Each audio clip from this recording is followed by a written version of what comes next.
let's go ahead and get started here. We are in the last unit of the semester, so we're in the home stretch. We'll get a little bit more to go. Make a strong push till the end. We have 3 chapters left. We've got urinary and reproductive, which kind of go hand in hand a lot of the times. They're very similar systems. And then last is the developmental, so like congenital things that babies and kids are born with. Today we're doing urinary. I'm gonna be honest with you, I don't like the urinary system, never have, so we're gonna get through it together, try to explain it as best I can. But if something doesn't make sense, feel free to ask. Alright, so these are the different topics in the urinary system. There's less, it's a shorter chapter than some of the other ones are, so that's good. There's less in there. These are all the topics we're going to be talking about today. You'll notice as we go through that a lot of the symptoms are very similar because it's all the kidneys. So a lot of the symptoms are going to be kind of similar. So really just understanding like what's causing it is going to be the main thing with the urinary system. All right, so let's talk about the anatomy because understanding what the kidneys do is going to be really helpful with understanding these disease processes. So the kidney performs several different things. So we know most people know that the kidney's like main job is to filter the blood and get rid of toxins. All right, so that's like the main thing it does, but it does several other things as well. We talked about hormones already in chapter 4, we did the endocrine system. So going kind of back to that, the kidneys secrete a hormone called renin. This is an enzyme/hormone. It also helps regulate blood pressure. So the kidneys and the heart both are super important with blood pressure regulation. There's also a hormone called erythropoietin. These stimulate the production of red blood cells. The medical term for red blood cells is erythrocytes. So that's where we get erythropoietin. So people that are anemic will sometimes get injections of erythropoietin to help stimulate making more red blood cells. If someone like has a major blood loss, like they're bleeding, they might get some erythropoietin to help get more red blood cells, things like that. Okay, so kidneys filter the blood and excrete wastes, toxins in the form of urine. That's the main function that most people know about.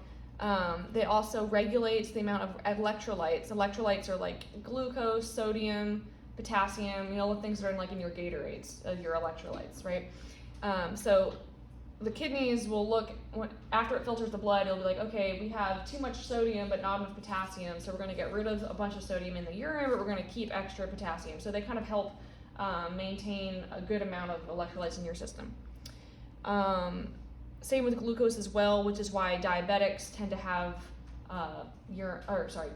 glucose in their urine, right? Because they have too much glucose in their bloodstream, so the kidneys get rid of it. So that's why a bunch of sugar shows up in their pee. Does that make sense? Regulating fluid balance. So this is where the blood pressure comes in, right? So the kidneys, as it filters the blood, will be like, okay, we have enough water, we don't need this much, we're gonna excrete it. And that's when you're hydrated and your urine shows up clear, right? If your body's like, oh, we haven't drank enough water today, we don't have enough water, they're going to hold on to it, and that's when your urine shows up dark because they're trying to get rid of as little amount of urine as possible so that you can maintain, having enough hydration. The other thing that kidney does is vitamin D synthesis. So we talked about in the musculoskeletal system how vitamin D is important to absorb calcium. The kidneys play a huge role in this. They help to produce vitamin D from the sunlight that we expose ourselves to, which is important to the bones. And then lastly, the adrenal glands. These aren't necessarily the kidney itself, but they're glands right on top of the kidney. They're adjacent to the renal. That's where we get adrenal from. They secrete cortisol, aldosterone, epinephrine, and androgens. Cortisol you should be very familiar with right now. Corticosteroids, cortisol, they all have the same effect. They reduce the immune system. Aldosterone has to do with fluid and salt balance. Epinephrine we've talked about when someone's having an allergic reaction. Epinephrine's given, so it's actually the medication we give is just copying what the kidneys can make normally just by themselves. And then androgens have to do with sexual hormones as well, estrogens and testosterone. So it's just kind of a brief overview of the functions of the kidney. We're going to look at some diagrams now. The kidneys, there's 2 of them, one on each side. They filter urine through what's called the ureters. They are what transport the urine from the kidney to the bladder. You've got 2 ureters, 2 kidneys. And here's a better picture. You don't need to memorize all of these different names of the blood vessels or anything. I'm just kind of trying to show you what it looks like. Those big yellow things those are the adrenal glands right on top of those kidneys that secrete those hormones. You can see the red vessel, that is the main blood supply that brings the blood to the kidneys so that the kidneys can filter the blood. And then when the kidneys have finished filtering it, it puts the blood back into the circulation via the blue vein, or what's getting taken out of body goes down the ureters in the form of urine. And then we've got the nephron. We need to talk about the nephrons. The nephrons are basically the functional unit of the kidney. It's what makes the kidneys work. So we talked about in the brain, the nerve or the neuron is the functional unit of the neurological system. The nephron is the functional unit of the kidney. So all of the filtration and everything that the kidney does happens inside the nephron. Each kidney has about 1 million nephrons per kidney, so that's quite a few. And as you'll see in like some of these diseases we're going to talk about, involves destruction of the nephrons till eventually there's so many that are destroyed that the kidney no longer works anymore. So different things happen in the nephron. The first one is called glomerular filtration. This is just basically saying this is where the filtration happens. So fluid and different solutes are just the things that are in the fluid. So whether that be glucose, potassium, sodium, the things that are dissolved in the fluid, they're filtered out of the blood in what's called the glomerulus. And I'll show you a picture here. This is a picture of the kidney. It kind of shows like a cross section. So at the very top, it shows you the glomerulus. That's just where that's a part of the nephron where the filtration happens. So you can see let's see if this thing works here. I think it died. Okay, well that's okay. They're showing in each section of the kidney, just like little round kind of segments within the kidney. Each one of those houses several nephrons. This looping network of capillaries and tubes right here is called the nephron. You can see up here this capsule. Can you see my arrow on your screen? This capsule here is what houses the glomerulus, and so the blood flows in, gets filtered, and then comes back out. So that's just what they're talking about, the glomerular filtration. And how fast the glomerulus is able to do its job, how fast it is able to filter the blood, is called the glomerular filtration rate. And this is what's used a lot of the times as a measure of how well the kidneys are still functioning. So if someone's producing, usually they measure by X amount of milliliters of urine per hour. So it's like, if someone's voiding 50 mLs of urine an hour, that means their kidneys are still working okay. Or if they're not producing any urine at all, it means the glomerulus isn't working and the filtration system isn't working. So it's good to have a high level of a glomerular filtration rate. It's not good to have a low filtration rate. Tubular reabsorption, this is just a term that talks about the things that are still needed in the body that the kidneys don't want to get rid of are reabsorbed back into the body. Okay, so again, the kidneys are deciding what gets thrown out and what gets kept based off supply and demand. So they look at water, sugar, amino acids, which is proteins, electrolytes, and they decide what to reabsorb back into the bloodstream and what to excrete into the urine. And the third one, the tubular secretion, is basically the excretion part. So anything that we don't need, or it's a waste product or a toxin, something harmful to the body, is going to be eliminated in the urine. Are there any questions about any of this so far? I know kind of maybe complicated words, but I'm trying to break it down pretty simply as of what the kidney's doing. We good so far? Okay. All right, this is I just thought this was an interesting picture to kind of show what's happening. So you can see the red on the far left, the arrows going into the kidney. It says blood with waste coming in, and then it shows you what's happening inside. The blood goes into the glomerulus, gets filtered out. The yellow is what's getting thrown into the urine, and then the red coming back is what they decided to keep, and the blood goes back into the bloodstream without the waste in it. So that's what cleans your blood and keeps it nice without all of the toxins in it that can be harmful to the body. This is the same thing. Okay, So something we haven't talked about much yet is something called a urinalysis. This is a diagnostic tool that is super common for lots of different things. Pregnant people get these every time they go to the doctor's office. Basically, they're just looking at what's in your urine. Okay, so they take like a dipstick, dip it in the urine, and see which different colors come back positive to show if something is present in the urine or not. So they look at the color, if it's clear or dark, and this is based on like how hydrated you are, if you drink enough water or not. The clarity is like, can you see through it or not? Is the urine clear or is it cloudy? If it's cloudy, that can indicate that there's white blood cells or there's sediment in the urine that shouldn't be there. It should be see-through. You should be able to see through it clearly. The odor, we talked a little bit about fruity smell back when we talked about diabetes. That is the sugar and the ketones that are making the urine smell fruity for diabetics. If it smells really foul, it could be the presence of bacteria and infection. Now, specific gravity is just a measure of how hydrated you are and how good your kidneys are at concentrating urine. So ideally, you're drinking enough water that your urine can be clear. If you're not drinking enough water, your urine's going to be more dark. Glucose, generally, in a normal urinalysis, there should be no glucose in your urine. If there is, it could indicate diabetes. Again, with protein, normal is negative. There should be no protein in your urine.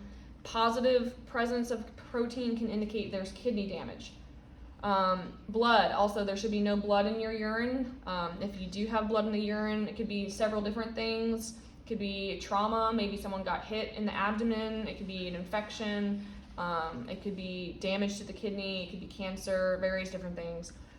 The pH, what is pH? What is the pH scale measuring? Anybody know? So whether something is acidic or basic, right? Normal urine is just slightly over neutral, so slightly acidic. And that's what helps keep bacteria from proliferating. So when it becomes more alkaline or more basic, that's usually indicated that there's an infection that's happening or you're more likely to get an infection. Ketones, this again is referring back to diabetes. This is normally supposed to be negative. Positive presence of diabetes can indicate, positive presence of ketones can indicate diabetes. Kidney crystals, we talked about renal calculi a little bit in some other topics. This just shows that there's kidney stones. Bacteria, there should be none, hopefully, and then white blood cells, there should be normally none in your urine. If there is, there's some kind of inflammation or inflammatory process or infection happening. Any question on this? This is also in your book as well. I just tried to streamline it in this slide here. And then there are a couple of blood tests that can be done for the urinary system.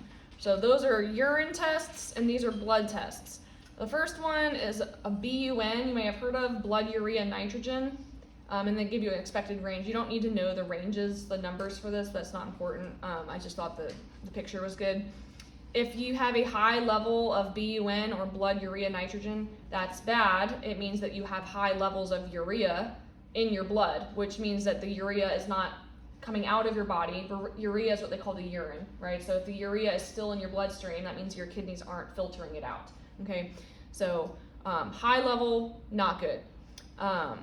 Low level could just mean that you're not eating well, so you don't have enough protein or diet, but that's not really for this topic of urinary issues where we care more about high BUN than a low BUN. Creatinine, same thing, also indicates kidney damage. Creatinine is supposed to be excreted out of the body, and if it's not, it stays in the bloodstream. We talked about specific gravity. It's yellow, so that is actually a urine test. And then the last one is the glomerular filtration rate, the GFR that I mentioned before. So a GFR, there is no high range because that's good. We want it to be high, right? A high GFR is a good thing. That means your kidneys are working really well. But a low GFR can be indicative of end-stage renal disease, just meaning that your kidneys are basically at the point of shutting down and not working anymore. So the lower that gets, obviously the worse it is. All right. Any questions about how the kidneys work or the anatomy before we jump into the diseases? All right. I'm going to try and finish as much as we can today. I don't know if we'll have time to do everything, but if not, I'll just make a second recording and upload that for you guys to watch later. All right, so the first one we have is acute glomerulonephritis. Glomerulonephritis, as you may imagine, is inflammation of the glomerulus. Okay, so symptoms of this. Well, actually, let's start with etiology. Glomerulonephritis happens most often actually in teens and kids after getting a streptococcal infection. You might have started to notice now that lots of things tend to happen as a result of a streptococcal infection, right? This is like a repeating pattern. So strep is a big deal. That's why it's important to deal with it, take antibiotics for it so that it don't have more complicated issues as a secondary cause. So what happens here is that after a streptococcus infection, you remember we talked about antigens and antibodies, those complexes will start clogging up the tiny capillaries within the glomerulus. The glomerulus capillaries are very, very, very tiny. So anything can get in there and clog it up and cause this glomerulonephritis. I think they have a picture here. So those orange things, those are the bacterial antigens or whatever. The little Y's are the antibodies, and when they form these complexes, makes them easier for the white blood cells to come eat them up before they start spreading into the body. But these big clumpy processes, these complexes, are what get stuck in the glomerulus and get clogged up and cause the inflammation inside the glomerulus. Does that make sense? So that's why this happens after a strep infection, because we're making antibodies against the streptococcus bacteria. So symptoms of this, you'll notice again, like I said, a lot of the symptoms are going to be very similar. So it's more just about understanding what's causing the disease than really looking at like all the fine-tuned symptoms, because most of them are very similar. So symptoms of this is going to be proteinuria, meaning presence of protein in the urine. And the reason why this happens is because whenever the glomerulus is damaged or hurt or inflamed in some way, it's going to start leaking protein. Normally, protein shouldn't be in the urine because protein is usually very large molecularly wise, and it doesn't fit through it's kind of like a strainer. The glomerulus is like a strainer, like a spaghetti strainer. The water goes through, but the spaghetti obviously doesn't fall through the holes. It's kind of like that. So normally the protein should be caught and not spilled into the urine, but if the strainer or if the glomerulus is damaged and there's big holes in it, then bigger things are going to start filtering through that shouldn't. Does that make sense? So that's why you have protein happening in your urine when something is being damaged. Edema, this is related to fluid retention, right? So your kidneys are supposed to be getting rid of excess fluid, but if it can't, then you're going to remain having that fluid in your body, leading to edema. Oliguria means reduced urine output, okay? So that just means that the kidneys aren't able to do their job. They can't produce the urine. Hematuria, what does hematuria mean? Blood, so heme means blood, and urea is urine, so blood in the urine, right? So that's just indicating that something's being damaged within the kidney. Dark urine just means that they're not able to concentrate the urine as well, so they're not able to get rid of that urine because you're holding on to it. Remember all that fluid, the edema, so the fluid isn't coming out in the urine. And then high blood pressure. This happens because of the fluid retention. All that fluid is staying within your bloodstream instead of going out. So it's increasing that pressure. Diagnostic-wise, they do urinalysis, they do a blood test, we kind of talked about in the anatomy already. So in the urinalysis, you'll see red blood cells because of the bleeding, white blood cells because of the infection, proteinuria, and then blood tests will show elevated BUN, that's the blood urea nitrogen, so the urine is staying in the body, obviously, instead of out. Hypoalbuminemia, so emia meaning in the bloodstream. So this is low amounts of albumin in the bloodstream. And this is because a lot of it is getting spilled into the urine, right? So proteinuria means that there's a lot of protein in the pee, which would mean that it's exiting the body, right? So if you're losing a lot of protein in the urine, that means it's not in the body anymore. So you're going to have a low amount of protein in your bloodstream. Does that make sense? It's like if you lose it, then it's not there anymore. And then also elevated ESR, which just is the marker of inflammation that we've talked about before. Treatment-wise, obviously antibiotics to finally, deal with the streptococcal infection, rest, diuretics may be given for the fluid retention and edema, and then reducing sodium intake. This is a big one for a lot of kidney patients. You'll see kind of like very similar treatment and symptoms as we keep going, but sodium and water like to stick together. Okay, so if you have a high sodium diet, it's kind of like if you eat something really, really salty, you kind of want to drink a bunch of water because to get rid of that taste, right? It's kind of the same thing. It's like if you have a high amount of sodium in your bloodstream, your body's like, we need to hold on to a bunch of water to help dilute that because we don't want too much salt, right? So if you have a high sodium diet, your body's going to hold on to more fluid, which is going to raise your blood pressure. But if you reduce your salt, your body's not going to need to hold on to that water to dilute the salt, if that makes sense. So low sodium diet is a big one for pretty much everyone with kidney disease. And then here's just a picture of the inflamed glomerulus. Okay, so it gets clogged with the things. You can see that the glomerulus, the capillaries are getting inflamed and they don't work as well.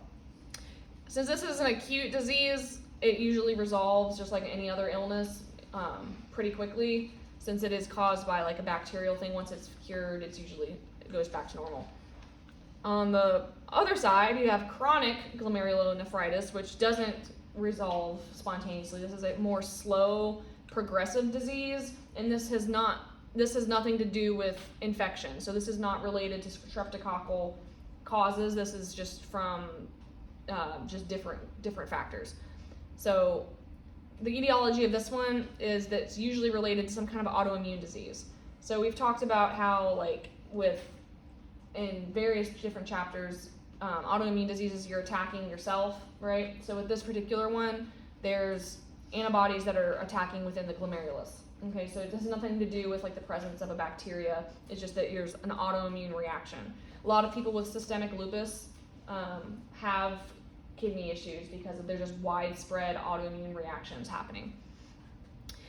So with the symptoms for this one, generally it starts out asymptomatic. There's like not really much happening. It's kind of like a slow thing that happens. There's not like anything like right away that happens.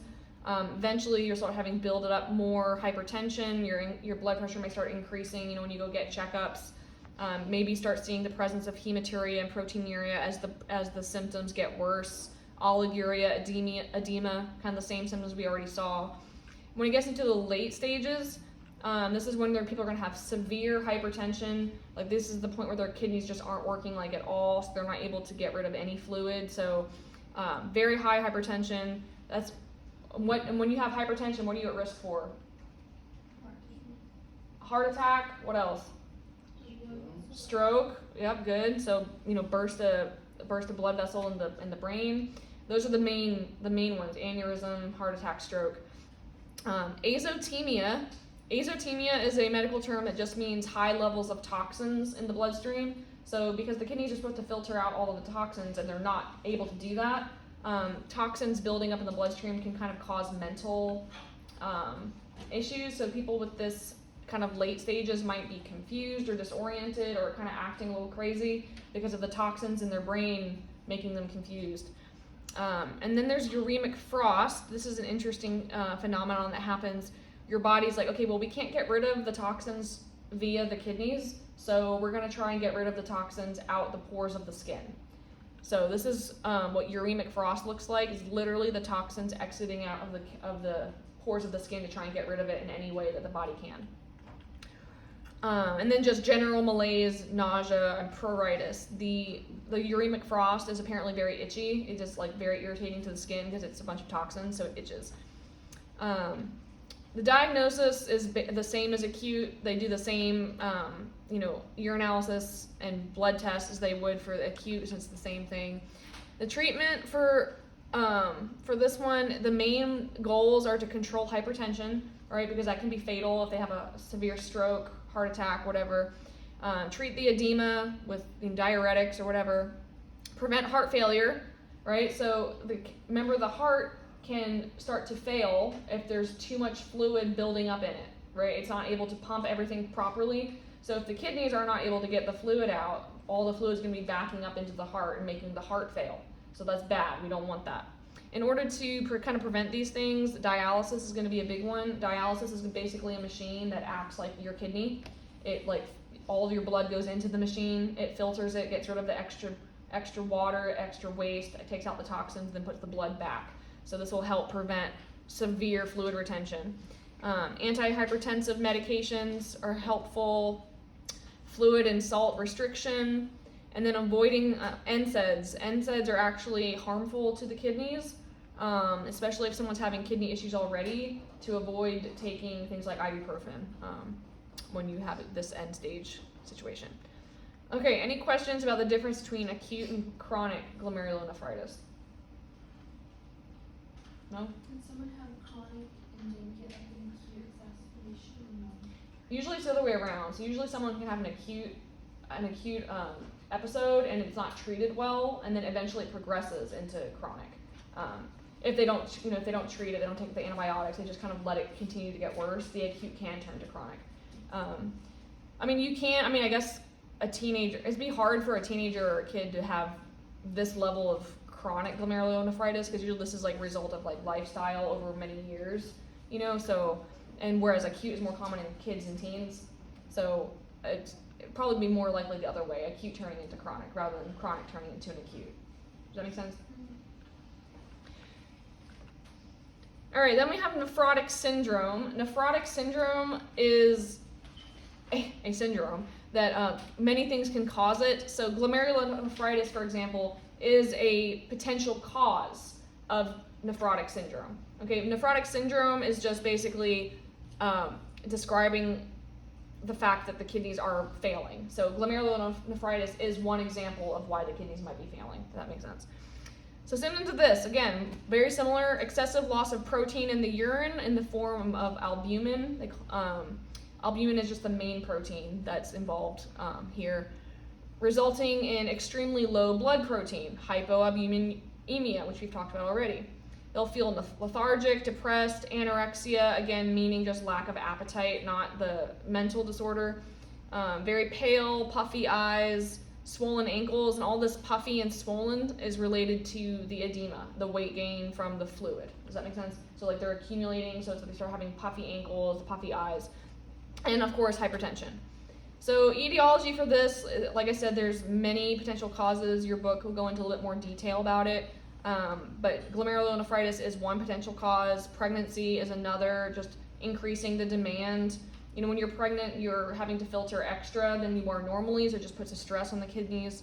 Nephrotoxic drugs are another potential cause. There are drugs that are potentially toxic to the kidneys that can hurt them. We talked about ototoxic drugs and sensory, ones that are damaging to the ear. So there are nephrotoxic drugs as well. Various toxins, so getting exposed to various environmental toxins can cause nephrotic syndrome, and long-term untreated, uncontrolled diabetes can also cause nephrotic syndrome. Diagnostic is going to be pretty much the same, urinalysis and blood tests. The one thing that is interesting that stands out with diagnostic in the urinalysis is the presence of lipids, which is fats, which is called lipiduria in the urine, and there's not really a good understanding of why this happens. The book even says it's not really clear as to why this happens, but it is a common marker for nephrotic syndrome, that lipids somehow manage to be slipped into the urine. Treatment-wise, pretty much the same thing: diuretics, also reducing sodium and fluid intake and preventing hypertension.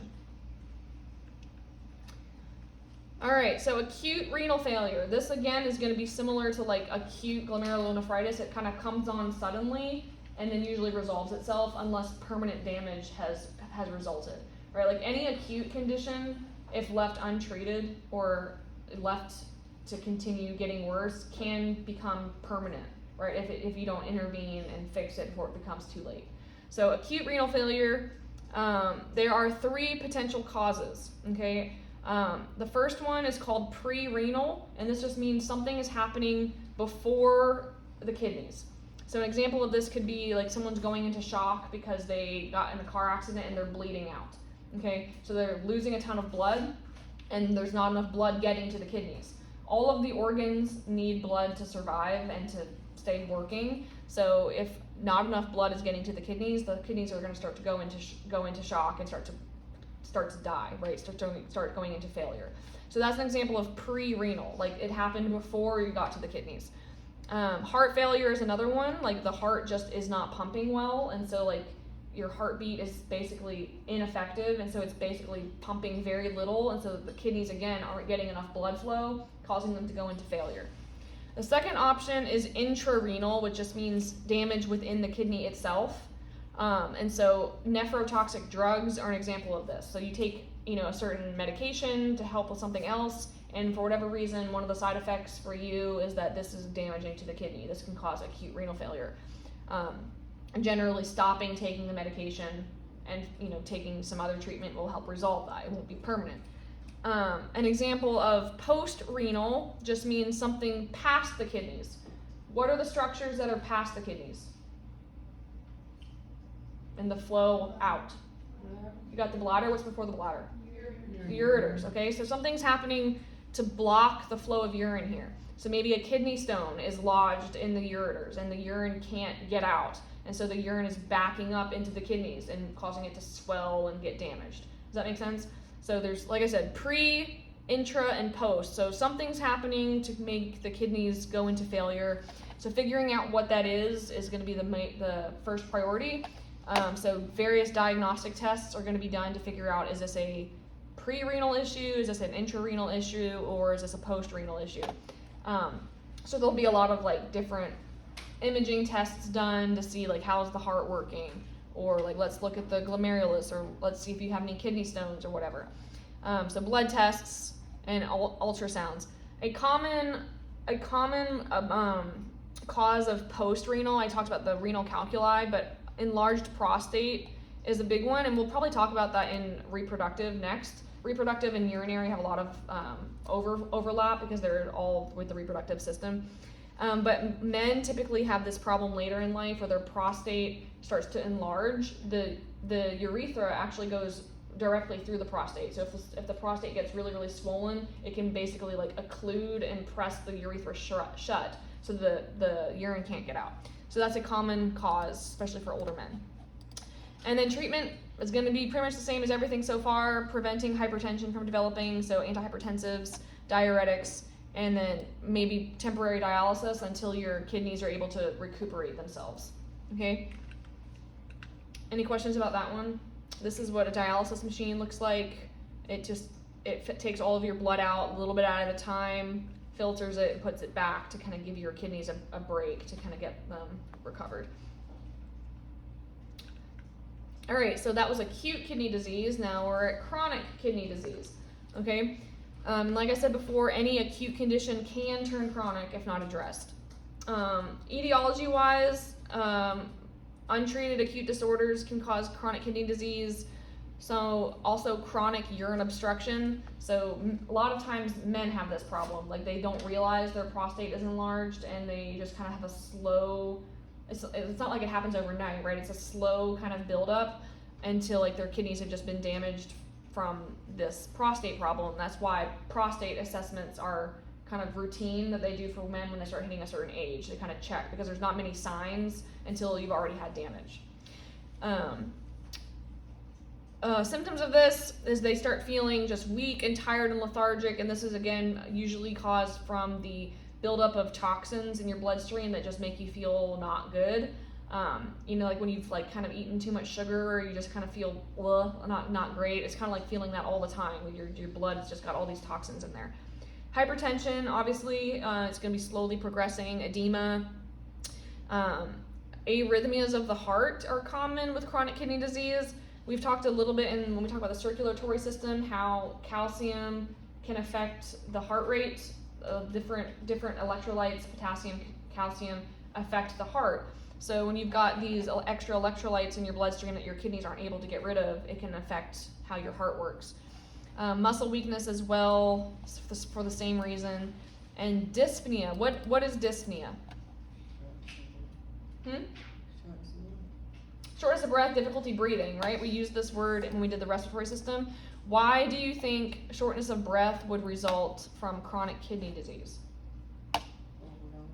Fluid overload, right? So we talked about in the respiratory system how a lot of the times when the heart fails, the fluid backs up into the lungs, right? Because the lungs pump blood to the heart to get oxygenated and goes back. So if the heart is building up with fluid, it's going to eventually back up into the lungs and cause breathing issues. Diagnosis, very similar so far. Again, they're going to look at the blood. There's going to be elevated BUN and creatinine, and usually those are like progressively increasing as the kidney disease gets worse. Decreased hemoglobin and hematocrit. What is hemoglobin and hematocrit? So it's a measure of how many red blood cells you have, how much hemoglobin you have. Hemoglobin is important for the production of what? Red blood cells, right? You can't have red blood cells without hemoglobin, which is we talked about with anemias, various hemoglobin disorders, B12 causing anemia. So why do you think, try to think back when we talked about anatomy and some of the functions and hormones that the kidney releases, what does hematocrit and hemoglobin red blood cells have to do with the kidney? What was that name of that hormone?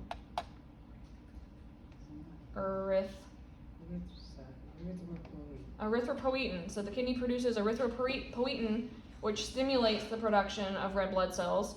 If the kidney is being chronically damaged, guess what? It's not going to be able to produce erythropoietin, which is going to make your red blood cells, hemoglobin, start going down. Does that make sense?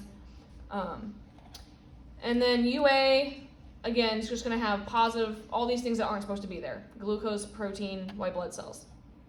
Treatment-wise, kind of the same thing. Dialysis is going to become something that they have to do all the time, because with chronic kidney disease, their kidneys are, at this point, permanently damaged, and they're not going to spontaneously recover as with an acute disorder.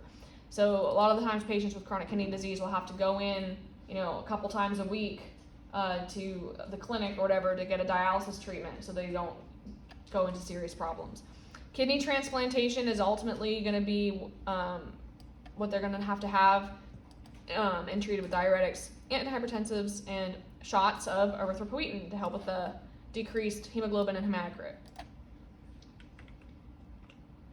All right, pyelonephritis. This is a infectious disease. So bacteria, usually E. coli. E. coli is the most common offender.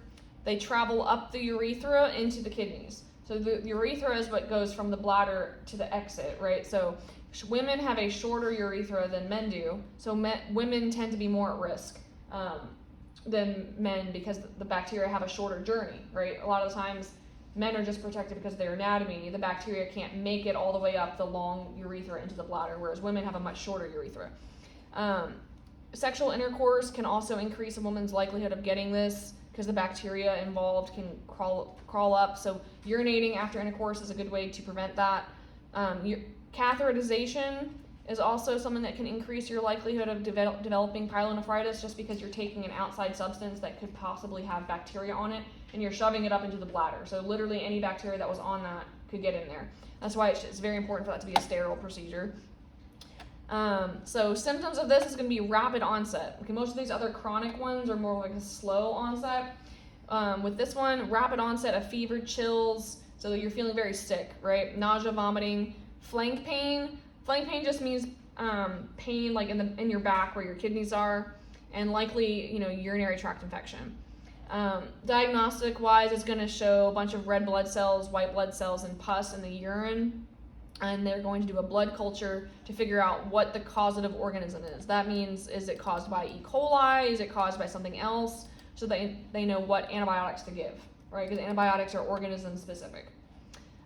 This is one of the very few ones where you actually want to increase your fluid intake because this is not an issue of filtration. This is an issue of infection.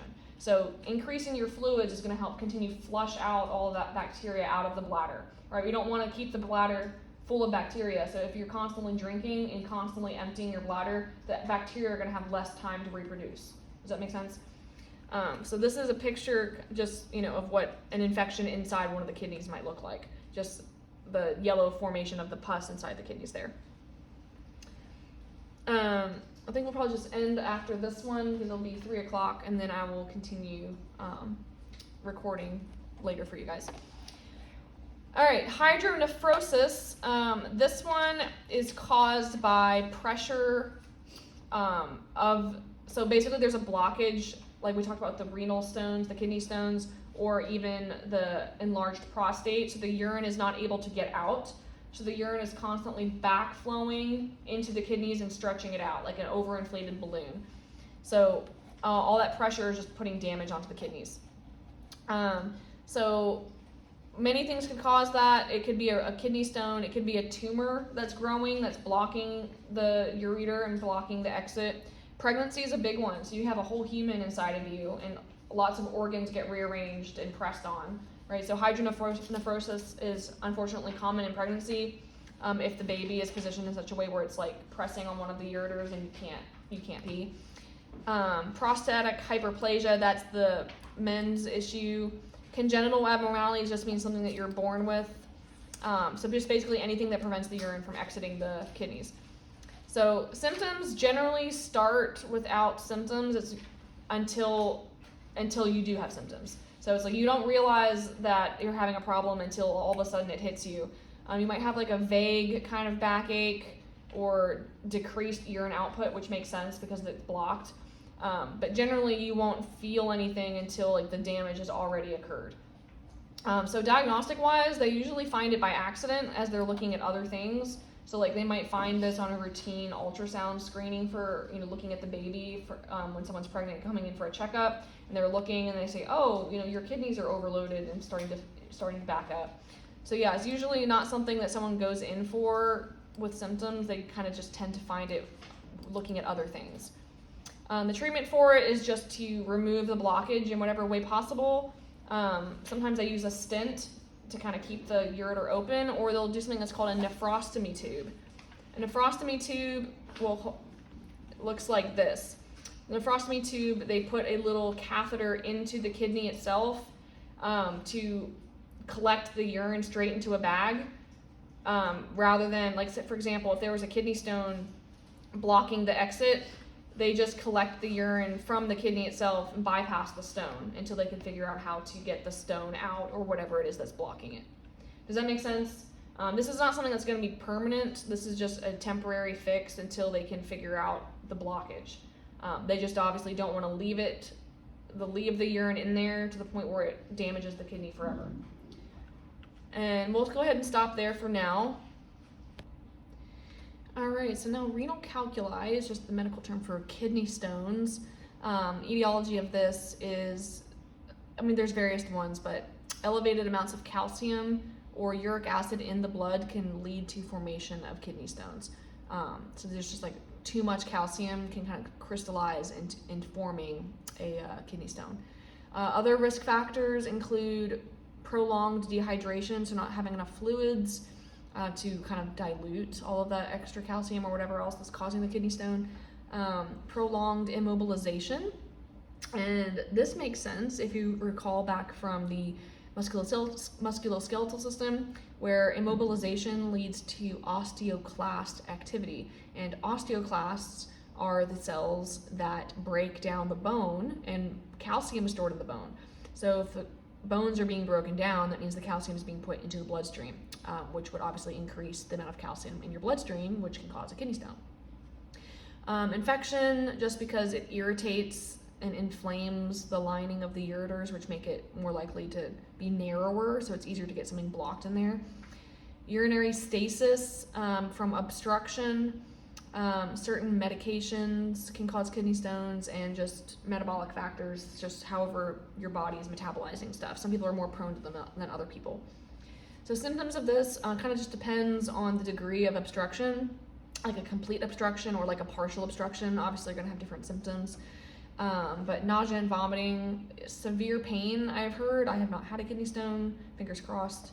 But there can be blood in the urine, usually from the stone, like scraping along the insides of the ureters and causing them to bleed. Fever and chills, sometimes abdominal distension as well. Diagnosis-wise, again, they're going to do a urinalysis, a UA. KUB imaging stands for kidney, ureters, and bladder.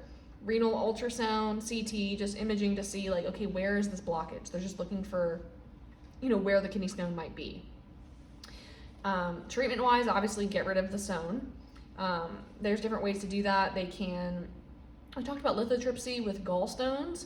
This is like they send out the sound waves that break up the stones into smaller pieces so that they're easier to pass. Flushing out with fluids, so increasing fluids is also something you want to do with renal calculi versus the other ones. You want to reduce your fluids, right? Uretoscopy is like a scope to look inside the ureters to see where it is. Analgesics for pain is going to be a big one because it is very painful. There's a drug called Flomax, which is an alpha blocker. This works by relaxing the bladder and the structures a little bit to make it easier for the stones to pass out. Here is a picture of a severe case of multiple kidney stones, an insane amount actually. And then here is a imaging picture. You can see the outline of, these are where the kidneys are, and like this white bit that's showing up is the presence of something hard, so like a calcium buildup or a stone. This is basically what it's showing. Like this whole thing here is a kidney stone.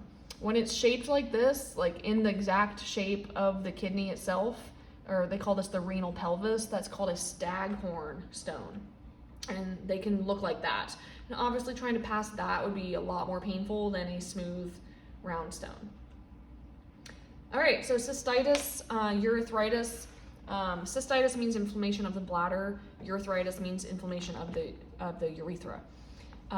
So this is basically what we call a urinary tract infection. This is caused by bacterial infections ascending up the urethra. So again, more common in women because we have shorter urethras. And E. coli is the most common cause, just because that is the bacteria that is unfortunately most common in poop. And so people wipe improperly, it gets spread up into the urethra. But E. coli isn't the only thing that can cause a UTI. It can be caused by viruses, fungi, parasites, etc. So there's many different possible causes. Symptoms of this, if anyone's ever had a urinary tract infection, you definitely know. You feel like you have to go constantly. That's the urgency and frequency, feeling like you have to go very often. Dysuria just means painful urination. So like oftentimes people will describe it as a burning sensation when they pee. Sometimes people have incontinence where they dribble urine involuntarily, maybe have some low back pain if the infection's in the kidneys, a fever, chills, hematuria is like a slight red tinge to the urine. Diagnosis, they just do a urinalysis, look for presence of red blood cells, white blood cells, sediment in the urine, and they can do a urine culture as well to see what grows. This will tell you like what is causing it, right? Because we need to know, is this a parasite? Is this a bacteria? What is it? Because we can't treat it without knowing what it is. So yeah, organism-specific antibiotics or anti-parasites or antifungals. This is what sedimenty urine looks like. It's not supposed to look like that, but sediment in the urine like this is generally indicative of a urinary tract infection. All right, diabetic nephropathy. This is renal issues that are caused specifically from people with diabetes. So let's talk about the etiology first. People with diabetes have very poor blood glucose levels, so they're not good at controlling their blood sugars. So their blood sugars are generally always high, okay? And high levels of blood sugar actually damage the tiny capillaries in the kidney, right? Because the sugar crystals are pokey and they can like damage the tiny capillaries there. And if there's a huge high amount of them and it's constantly having to go through the kidney all the time, it eventually just damages the tiny little capillaries and makes it not work as well. So symptoms of this, very, very common, what we've seen already, urinary retention, right? They can't get rid of the fluid, which leads to hypertension, nausea, protein in the urine from the damaged glomerulus. Often they get UTIs and pyelonephritis as well, just because those with diabetes are prone to infections. High levels of sugar in the bloodstream always is a high risk for infection. Bacteria thrive off of sugar. They grow really well. It's a great food source for them. Diagnosis, again, blood tests are going to show increased BUN and cholesterol. That's just mostly to do with the diabetes. Presence of urinary albumin, so that's the proteinuria, right? The damaged kidneys releasing the protein. Also, obviously, a bunch of glucose in the urine as well. Treatment-wise, same as we've seen before. Diuretics, ACE inhibitors tend to be a favorite for this. They tend to work well with the diabetics, but ACE inhibitor is a specific type of blood pressure medication. And then this is just kind of a picture of what's happening. So this is the glomerulus. All that yellow kind of stuff on the right is the protein that's leaking out of the glomerulus and ending up in the urine. So that's obviously, this picture could have been used for any anything that's showing the proteinuria. That happens in many of the diseases. All right, polycystic kidney disease. This one is rather sad because there's not a great prognosis for it. Basically what's happening with this one is that over time, healthy kidney tissue is slowly being replaced by cysts. They're like these grape-like fluid-filled sacs. They occur on both kidneys, so that's what bilateral means. They happen on both. This is either caused by a genetic disorder that tends to show up in kids, or it's a result of long-term kidney disease and dialysis. This is a picture. You can see that it's very large, so the kidney is extremely enlarged. Normal kidneys on the right, as polycystic kidneys on the left. So very inflamed, filled with fluids. You can see here progression of healthy kidney on the left to end stage kidney that's basically no longer working. Obviously, if your kidneys, all the good tissue is being replaced with cysts, over time there's no good kidney left to do its job. So symptoms, they become so large you can actually feel the kidneys on exams, like you can feel them through the skin. Very painful, obviously, because they're super swollen. Very tender. Presence of blood, hematuria, and hypertension because they're not able to filter the fluid. Diagnosis, obviously you can see it with imaging, so a CT or MRI will show you what the kidneys look like, and a urinalysis will also be abnormal. The sad thing is that the treatment-wise, the only option is dialysis and transplantation. So there's really like no cure for this. Like it doesn't get better. So dialysis will just delay the inevitable, and transplantation is ultimately going to be necessary to survive. And unfortunately, many kids die from this because of the genetic disorder, and it's very sad. On that note, now neurogenic bladder, the cause of this one is that there is damage to some of the nerves, right? So we know the nerves innervate different parts of the body. So let's look at that real quick. The nerves go down the spine, right? And then the nerves come out of the lumbar sacrum area and go to the bladder.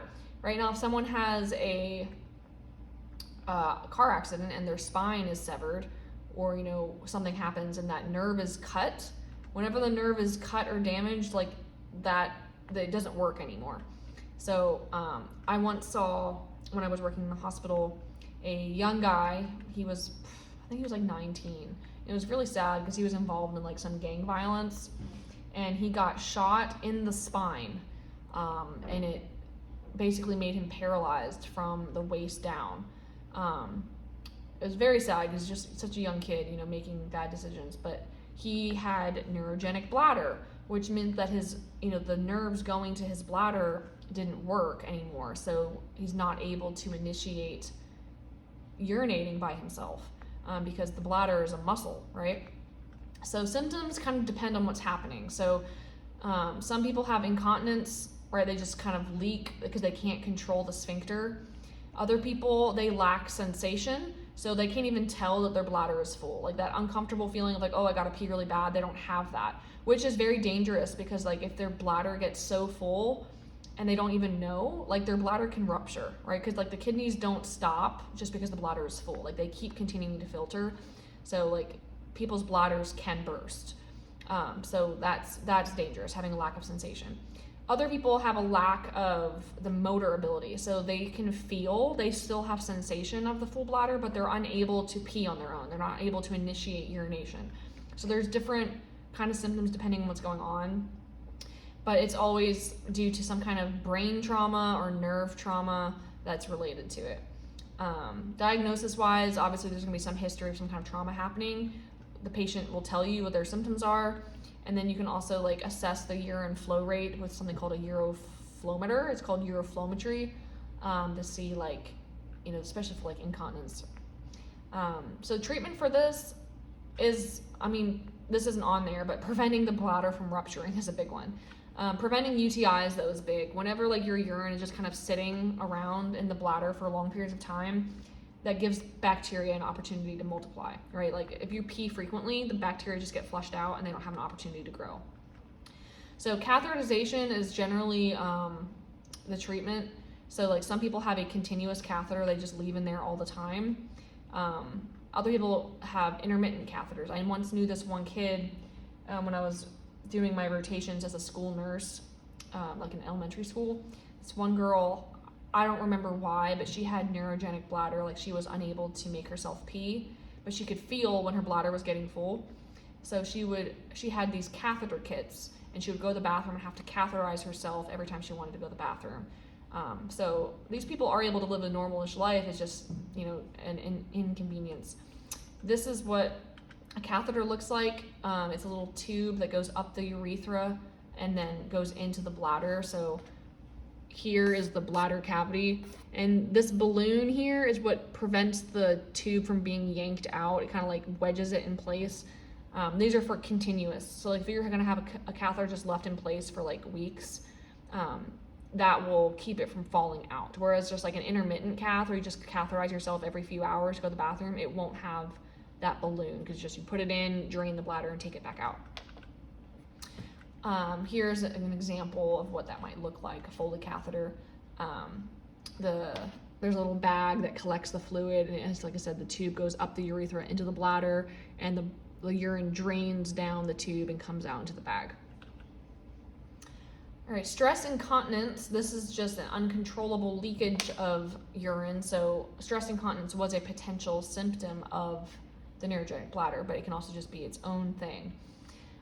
So with stress incontinence, any activity that increases abdominal pressure, like putting pressure on the bladder, makes you accidentally pee yourself. So for example, coughing or sneezing or laughing very hard, like it increases abdominal pressure. If someone does one of those activities and it makes them accidentally urinate themselves, that's stress incontinence. So diagnostic wise, you just look at the symptoms. Just that the patient tells you that they have this. Hey, every time I sneeze, I pee myself. This is very common after childbirth, weakening the pelvic muscles that control that. So treatment wise, it's gonna be building up those muscles again. So Kegel exercises, pelvic floor physical therapy. Vaginal estrogen cream also helps restore the muscles down there. Surgery can be done, and collagen injections as well to help increase the body's ability to control that motor, right? So it's a motor muscle issue with the sphincter. All right, renal carcinoma. This is basically kidney cancer, formation of malignant tumors of the kidneys. Risk factors of this is basically any cancer. Risk factors are smoking, obesity, hypertension, toxins. Symptoms of this, there's a classic triad that's kind of like the typical symptoms of renal cancer is hematuria, so like just lots of blood in the urine, feeling an abdominal mass, so that's like the tumor that you're feeling, and flank pain. Other generic symptoms of cancer are weight loss. Pretty much weight loss is a symptom for every type of cancer, as is anemia and fever as well, because your body's just trying to fight off this thing that's happening. Diagnosis, again, this is one of those that's often found accidentally, just incidentally, when they're looking for other stuff. In a CT scan or ultrasound, they find it. They can do a biopsy of the tumor to do the staging.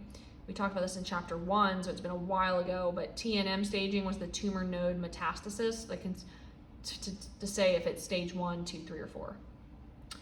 Treatment-wise, the treatment is to surgically remove it, either a partial or radical nephrectomy. A partial nephrectomy means removing part of the kidney, and radical means completely removing it. And then obviously chemotherapy or radiation.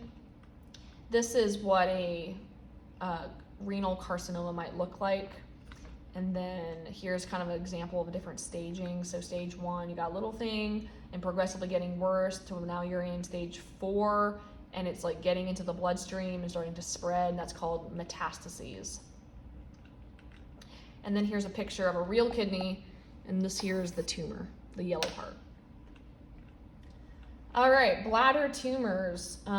This is basically just cancer. of the bladder, or technically any part lining the urinary tract. Causation wise, exposure to environmental toxins is the main risk factor. So like if you're exposed to harmful chemicals, like if you work in factories or if you are around diesel fumes or cigarettes all the time, that's going to get into your bloodstream, right? And then what filters the bloodstream? The kidneys, right? And then all of those toxins get put into the urine, and the urine just sits in that bladder and just sits there. So cancer tends to form into the bladder. So symptoms of this, painless, gross, intermittent hematuria. Gross just means a lot of it, like a big amount. Just comes with like this blood just comes and goes, and you can't figure out why. Pain doesn't usually happen until later on, after the staging is a lot more advanced. So that's why, like, if anyone has hematuria, like, it's always good to go get it checked out, right, as soon as possible. Diagnostic wise, they're going to do a full urinary evaluation, try to figure out what's going on, because hematuria by itself, like, isn't a super helpful symptom, because that's basically a symptom of everything, right? So they're going to do a complete workup to figure out what's going on. Cytoscopy is where they take a scope looking in the bladder to see what they can see. Cytology is looking at the cells. Ultrasound, CT, biopsy, all of that. Treatment-wise, the goal is obviously to eradicate the disease, prevent it from coming back, and prevent it from spreading, so preventing invasion or metastases. They can do a partial or radical cystectomy. That literally means they can remove part of the bladder or the whole bladder. If there's like only a small spot of the bladder that has a tumor on it, they can just take that part off.